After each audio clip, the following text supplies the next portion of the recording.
As trombetas do Apocalipse e a trombeta do arrebatamento. Olá, meus irmãos, eu sou o pastor Anderson Macedo, bem-vindo a mais um vídeo do nosso Momento Teologando. E hoje nós vamos falar um pouco sobre o arrebatamento na visão pré-tribulacionista, a qual eu defendo. Isso é, a visão que crê que a igreja será arrebatada antes do momento tribulacional, antes que o juízo de Deus caiam sobre toda a terra, diferentemente do pós-tribulacionismo, que acredita que a igreja passará por esse período tribulacional e só no fim a igreja será arrebatada. O pensamento pós-tribulacionista eu não acho muito coerente, não acho muito bem fundamentado, com respeito, é claro, a todas as outras visões, né? Tanto o mesotribulacionismo como o pós, meso é aquele que acredita que a igreja passará até metade da grande tribulação, 3 anos e meio. Após esse período, a igreja será arrebatada. Mas aqui está em foco o pré e o pós. Então, pré-tribulacionismo, a igreja será arrebatada antes da grande tribulação. Pós-tribulacionismo, eles acreditam que a igreja passará por esse período de grande tribulação e logo após a igreja será arrebatada, culminando com a volta de Cristo. Bem, eu quero falar hoje sobre essa associação da trombeta que Paulo fala, a última trombeta que Paulo fala em Coríntios e em Tessalonicenses, com a expressão sétima trombeta de Apocalipse, porque o pós-tribulacionismo ele tenta associar a expressão que Paulo disse, última trombeta, com a expressão sétima trombeta, porque foi a última das 7, não é? Teve primeira, segunda, terceira, quarta, quinta, sexta, a última foi a sétima.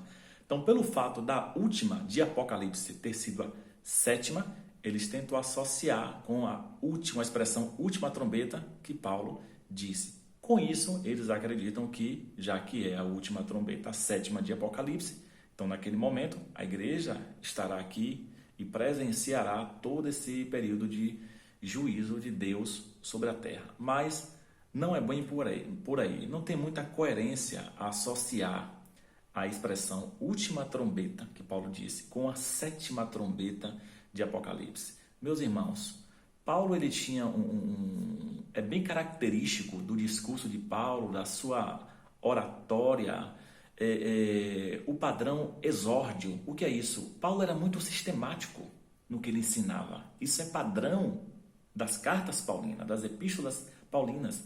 Ele é sistemático, ele é coeso, ele é claro. Seu discurso costumava ter começo, meio e fim. Ele apresentava elementos e características no texto de forma que tinha a intenção de prender a atenção do leitor.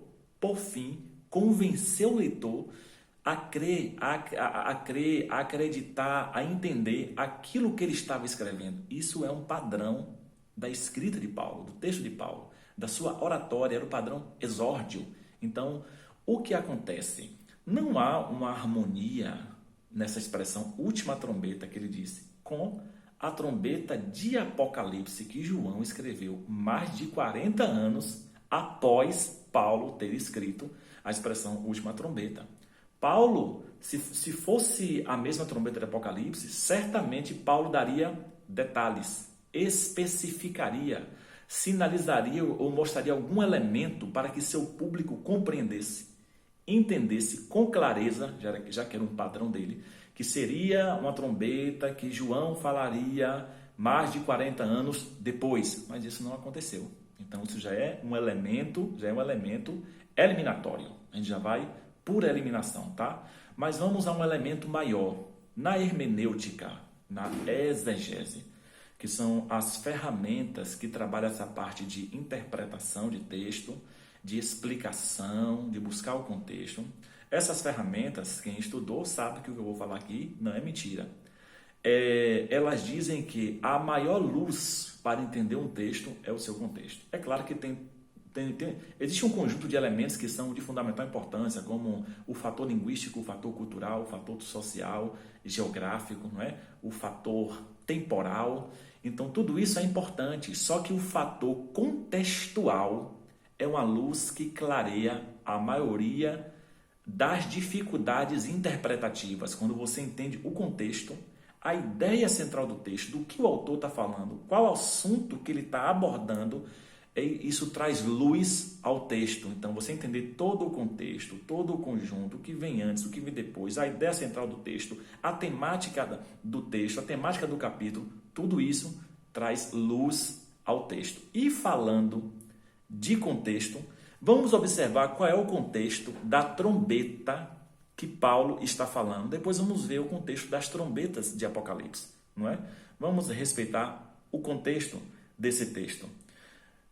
1 Coríntios, primeira carta aos Coríntios, capítulo 15. Se você não quiser ler agora, acompanhar, você anota, depois você vê o vídeo, vai pausando e vai vendo as citações, tá? Mas eu quero sua atenção aqui. Veja bem, 1 Coríntios, capítulo 15, a partir do versículo 51, olha o que Paulo diz. Eis que vou lhes revelar um mistério. Nem todos dormiremos. Esse dormiremos aqui, gente, é um eufemismo. Aqui é morreremos. Eufemismo é quando ele queria suavizar as palavras, falar de uma coisa grave, de uma coisa pesada, usando termos mais simples, mais suaves. Para não falar morrer, ele falava dormia. Então é um eufemismo, uma forma de suavizar a expressão, tirar o peso da expressão. Eis que vou lhes revelar um mistério. Nem todos dormiremos, nem todos morreremos, mas todos seremos transformados. No momento, no abrir e fechar de olhos, ao ressoar da última trombeta, anote, é essa trombeta que os pós-tribulacionistas associam com a sétima de Apocalipse. Eu vou lhe mostrar que não é, porque o contexto é diferente. Ao ressoar da última trombeta. O que acontece quando vai ressoar a última trombeta que Paulo está falando? A trombeta soará, os mortos ressuscitarão, incorruptíveis, e nós seremos transformados. Porque é necessário que este corpo corruptível se revista de incorruptibilidade e que o corpo mortal se revista de imortalidade. E quando este corpo corruptível se revestir de incorruptibilidade, o que é mortal se revestir de imortalidade, então se cumprirá a palavra que está escrita. Aqui já vem agora outros textos que não é necessário falarmos agora. Mas o que acontece quando esta última trombeta de Paulo, ou melhor, a trombeta que Paulo está falando, o que é que acontece quando ele fala dessa trombeta? Acontece imortalidade, transformação do corpo e ressurreição. Esses são os acontecimentos que são desencadeados com o tocar dessa última trombeta de Paulo. Existe um texto paralelo a esse, que ele fala também de arrebatamento, na primeira carta aos Tessalonicenses, capítulo 4, a partir do versículo 15. Preste atenção. E pela palavra do Senhor, ainda lhe declaramos o seguinte: nós, os vivos, que ficarmos até a vinda do Senhor, de modo nenhum precederemos os que dormem, os que morrem, tá? Eufemismo mais uma vez. Porque o Senhor mesmo, dada a sua palavra de ordem, ouvida a voz do arcanjo e ressoada a trombeta de Deus, descerá dos céus, os mortos em Cristo ressuscitarão primeiro, depois nós, os vivos que ficarmos, seremos arrebatados, juntamente com eles, entre nuvens, para encontro com o Senhor nos ares. Assim estaremos para sempre com o Senhor. Portanto, console uns aos outros com essas palavras. Mais uma vez, quando ele fala de trombeta, no arrebatamento está falando de transformação de corpo, está falando de ressurreição, de um momento glorioso, gente, de um momento de alegria. Tanto que ele resume dessa forma: portanto, console uns aos outros com essas palavras. Se fosse um momento de juízo, Paulo mandaria consolar uns aos outros com essas palavras? Por quê? Porque o arrebatamento é um momento de regozijo, de alegria, de consolo, de gozo. O arrebatamento é um evento para a igreja e não é um evento para o mundo. O arrebatamento não é um evento que desencadeia juízo, não é um evento de juízo. É um evento que arrebata a igreja para o encontro com o Senhor nos ares, para que ocorra as bodas do Cordeiro, para que ocorra o casamento celestial entre a igreja e Cristo. A igreja sobe como noiva, no céu se torna esposa, lá acontecem as bodas do Cordeiro, conforme diz Apocalipse 19, e Apocalipse 19 ainda diz que após isso ela retorna como vestida de linho branco, como um exército, sobe como noiva, se torna esposa, as bodas do Cordeiro e volta com Cristo para julgar o mundo como um exército, conforme Apocalipse 19. Voltando ao assunto das trombetas. Qual é o contexto de Paulo aqui? Ressurreição, alegria, regozijo, transformação do corpo. Não existe contexto de juízo aqui no toque dessas trombetas. Não acontece juízo, não acontece catástrofes, não é nada disso. É um momento de alegria, porque é um evento de Cristo para a igreja, específico para a igreja do Senhor. Outro detalhe importante, antes de irmos às trombetas de Apocalipse. Se a gente for ao texto bíblico com a mente de um leitor ocidental, a gente não entende, tá? A gente não entende. Porque a Bíblia, ela foi escrita dentro de um contexto majoritariamente judaico e depois greco-romano. Então, os escritores, eles se utilizavam desse contexto de elementos, de palavras, objetos, tudo da sua vida social, cultural dentro desse panorama judaico, majoritariamente judaico, e depois greco-romano. Então, a gente tem que entender esses elementos que ele utiliza no texto. Porque Paulo fala trombeta, gente. Isso aqui tem fortes relações com a festa das trombetas, que tinha alguns significados. Olha que interessante. A festa das trombetas tinha alguns significados. Ou melhor, a trombeta, o toque de trombeta, acontecia para levantar acampamento. Isso te lembra alguma coisa? Levantar acampamento e partir. Paulo está falando de quê? Arrebatamento. Isso está em Números capítulo 10, versículo 1 e 2. Levantar acampamento, partida.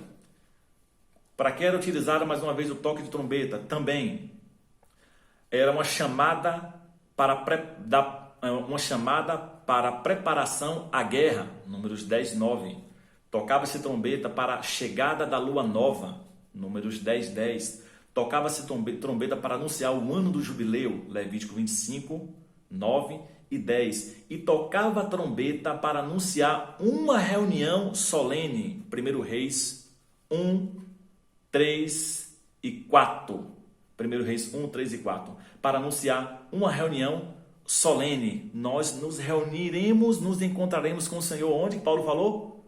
Nos ares. Então, quando nós entendemos esse contexto judaico, nós entendemos o texto. Então, temos que ir à Bíblia com essa mente, entendendo como o autor original pensava, não é? Como o escritor original pensava. Então, por isso que ele se utiliza desse elemento, trombeta, porque ele sabia que seu público entenderia o que ele estava falando, gente. Tá? Outra coisa também, os Jogos Olímpicos da época de Paulo, ele iniciava com toque de trombeta e encerrava com toque de trombeta. Você entendeu essa harmonia, essa associação agora? Iniciava e terminava o evento com toque de trombeta. A dispensação da igreja aqui na terra, ela vai encerrar com esse toque de trombeta. E levantará acampamento, ela terá a sua partida da terra com o toque dessa trombeta. Essa é a ideia da trombeta que Paulo está falando, tá?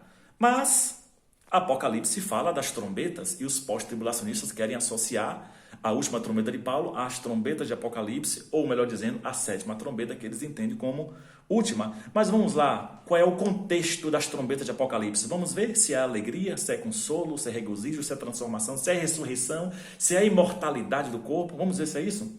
Primeira trombeta, eu vou resumir aqui só para a gente ter uma ideia, viu?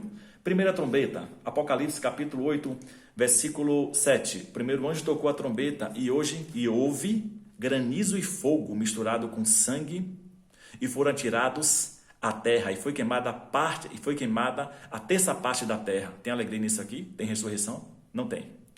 Segunda trombeta, o segundo anjo tocou, estamos ainda em Apocalipse capítulo 8, agora versículo 8. O segundo anjo tocou a trombeta e uma espécie de grande montanha em chamas foi atirada ao mar. Uma terça parte do mar se transformou em sangue. Não vejo alegria aqui.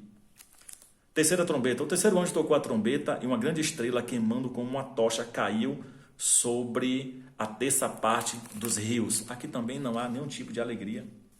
Quarta trombeta, Apocalipse 8, 12. Quarto anjo tocou a trombeta e foi ferida a terça parte do sol, da lua e das estrelas. Também aqui não há nenhum tipo de regozijo. Olha o contexto das trombetas de Apocalipse. Quinta trombeta, Apocalipse capítulo 9. O quinto anjo tocou a trombeta e vi uma estrela que tinha caído do céu sobre a terra. E aqui acontecem outras coisas, que abre-se o abismo e vários demônios saem desse abismo. Sexta trombeta, capítulo 9, versículo 13. O sexto anjo tocou a trombeta e eu vi uma voz que vinha dos 4 pontos do altar de ouro, que se encontra na presença de Deus. Versículo 15 do capítulo 9. Então foram soltos os 4 anjos que se achavam preparados para a hora, o dia e o mês e o ano, para que matassem terça parte da humanidade. Agora a sétima trombeta, que eles dizem que é a trombeta que Paulo falou, capítulo 11, versículo 15, o sétimo anjo tocou a trombeta e houve no céu vozes fortes dizendo: o reino do mundo se tornou do nosso Senhor Jesus Cristo. Revela aqui Cristo reinando, governando sobre a terra. E no versículo 18, na sétima trombeta, na verdade as nações se enfureceram, chegou porém a tua ira, e o tempo determinado para serem julgados os mortos. Gente, o contexto das trombetas de Apocalipse e da última não é de imortalidade, não é de transformação do corpo, não é de regozijo, é só de juízo. Eventos de catástrofes, de destruição, de julgamento, de dor, tá? Então, a última trombeta que Paulo fala não tem nada a ver com a trombeta de Apocalipse. Só porque ele usa o termo trombeta, não significa que um texto que ele escreveu tem harmonia ou está falando do mesmo assunto de um texto que João escreveu mais de 40 anos depois. Tá bom? Então, essa é mais uma defesa à nossa visão pré-tribulacionista em que Cristo arrebatará sim a sua igreja antes da grande tribulação. Muito obrigado. Se você está vendo esse vídeo pelo meu canal no YouTube, se inscreve no canal se você não é inscrito ainda. Clica aí embaixo em inscrever-se, comente, deixe seu comentário. Se você está vendo esse vídeo pelo nosso Instagram, deixe seu comentário, compartilhe nos seus stories, envie para seus amigos, comente e seu comentário será muito bem-vindo. Deus te abençoe. Até o próximo Momento Teologando.